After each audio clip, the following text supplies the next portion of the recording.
करते हैं। तो जो उन्होंने कहा था वो पहली मंत्रिमंडल की बैठक में किया। आदरणीय मुख्यमंत्री महोदय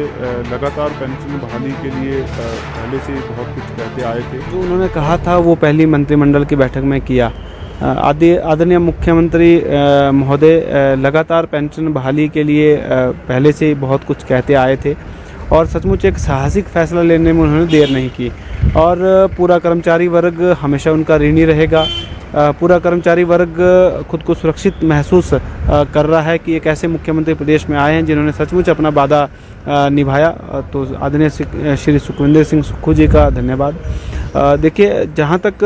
पेंशन बहाली की बात है, लोहड़ी के दिन पेंशन बहाली हुई है और एक बड़ा फैसला मुख्यमंत्री महोदय ने लिया है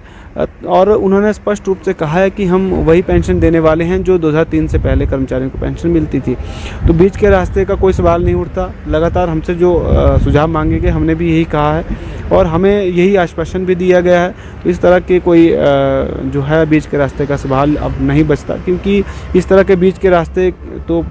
बहुत पहले भी जो है निकाले जा सकते थे, लेकिन हम बीच के रास्ते के लिए नहीं बल्कि ओपीएस के लिए ही आए हैं। बैठक हुई थी और जैसा मॉडल हमारे कर्मचारी साथी हमारे जो एनपीएससी के पदाधिकारी थे वो बताया गया है प्रदीप ठाकुर की अध्यक्षता में, वही मॉडल हम यहाँ लाने जा रहे हैं। और उन्होंने एक बात का और स्पष्ट रूप से बताया कि जो हिमाचल प्रदेश का मॉडल होगा वो ऑल ओवर इंडिया में जो जहाँ पे भी एनपीएस है वहाँ के लिए भी एक रोल मॉडल होगा। तो ये एक उन्होंने बहुत बड़ी बात किया और हम ये अपेक्षा उनसे कर रहे हैं कि जो अब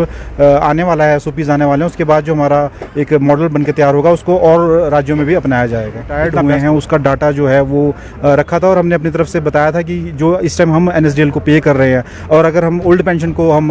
लागू कर देते हैं हिमाचल प्रदेश के अंदर तो एक 1500 करोड़ की राशि जो है वो हमारी बचेगी, ना कि हर महीने जो हमारा जा रहा है इस टाइम एनएसडीएल को वो जो राशि है उसको हम बचाने का पूरा प्रयास करेंगे, किया जा सकता है अगर उस ओल्ड पेंशन को हम बहाल करें। क्योंकि हमने पूरे अगले 5 सालों में 21,000 के लगभग हमारे सिर्फ कर्मचारी रिटायर हो रहे हैं। तो एक बोझ जो ये बात की जा रही है, क्यास लगाए जा रहे हैं, वो गलत क्यास है। 21,000 कर्मचारी को अगर पेंशन ओल्ड पेंशन दी जाए तो कुछ ज़्यादा बोझ हिमाचल प्रदेश कर्मचारियों का पैसा है वो चाहे इंडिविजुअली उनको लेना पड़े चाहे सरकार वो पैसा दिलाए,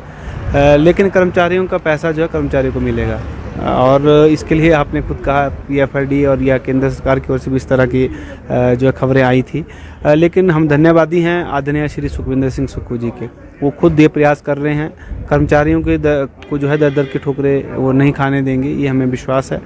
और लगातार केंद्र सरकार से भी वो जो है पत्राचार कर रहे हैं और जिस तरह से उनकी शैली है, जिस तरह से वो काम करते हैं, मुझे विश्वास है केंद्र सरकार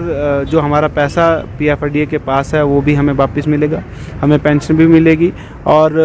जो पेंशन हमें चाहिए 50% वाली जो लास्ट सैलरी का 50% होता है वही पेंशन ही काम चल रहा है। तभी थोड़ा सा एसओपी में भी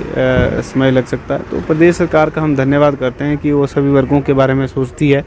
और सभी वर्गों के लिए जो है काम कर रही है। सीसीएस रूल जो 1972 है जिसके लिए हम सरकार को कह रहे हैं कि आप उसको एज इट इज़ लागू करें, तो उसमें 10 साल का रेगुलर एक जॉब जो है वो ज़रूरी है ओल्ड पेंशन के लिए। तो हमने उसमें भी सरकार से निवेदन किया है कि हिमाचल प्रदेश की जो भौगोलिक परिस्थितियाँ हैं उसके हिसाब को उसको भी ध्यान में रखा जाए, क्योंकि बहुत सारे कर्मचारी हमारे ऐसे हैं जिन्होंने 8 साल कॉन्टैक्ट किया है, उसके बाद कई 6 साल फिर 5 साल वाले भी हैं जिनकी 10 वर्ष का कार्यकाल पूरा नहीं हो पा रहा था। तो मुख्यमंत्री महोदय ने कहा है कि उस पर भी हम जरूर विचार करेंगे और स्टेप बाय स्टेप हम हर चीज़ को जो आप कह रहे हैं उसको बिल्कुल हिमाचल प्रदेश के कर्मचारियों के लिए पैटर्न तो हिमाचल का अपना होगा और कर्मचारी आश्वस्त रहें कि एनपीएससी ने बड़ी खूबसूरती से पेंशन बहाली के आंदोलन को आगे बढ़ाया है और आज परिस्थितियाँ ये बनी है कि मंत्रिमंडल से भी फैसला हो चुका है, ऑफिस मेमोरेंडम भी निकल चुका है कि एनपीएस में जो एम्प्लॉई हैं उनको ओपीएस में लाया जाएगा और एसओपी भी बनना शुरू हुई है और अब एसओपी पे भी क्यास लगाए जा सकते हैं। कुछ कर्मचारियों को हो सकता है कि शंका हो, लेकिन हम उनको ये विश्वास दिलाते हैं कि एसओपी में वही सब कुछ आएगा जो आप सब चाहते हैं,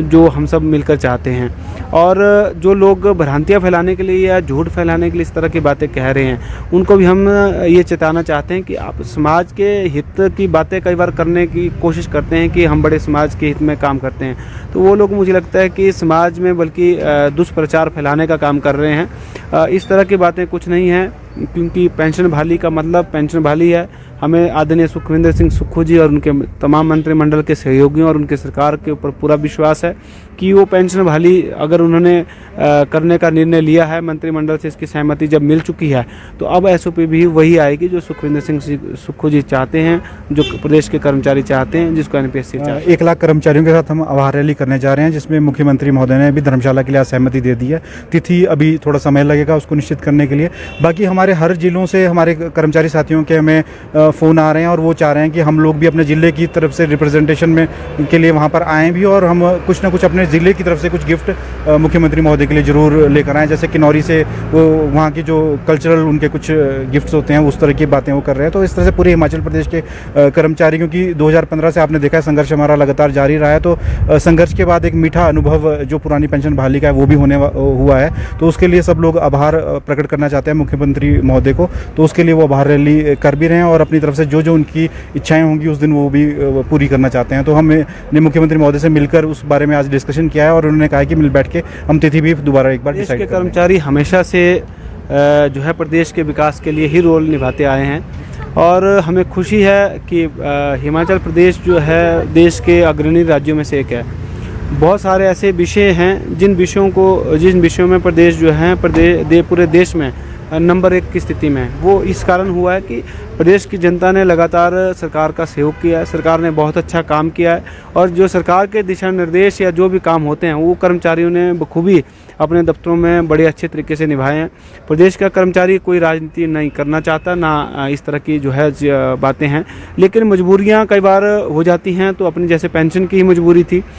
जब 30-35 वर्ष हम प्रदेश के दफ्तरों में रात के 7-8 बजे तक काम करेंगे, और वैसे तो ऑफिशियल टाइम 5 बजे तक का, लेकिन बहुत सारे ऐसे हमारे कर्मचारी हैं जिनको 7-8 बजे तक भी काम करना पड़ता है और उनके पास ना सुबह समय है ना शाम को समय है और अपनी तनख्वाह के ऊपर ही वो गुजारा करते हैं।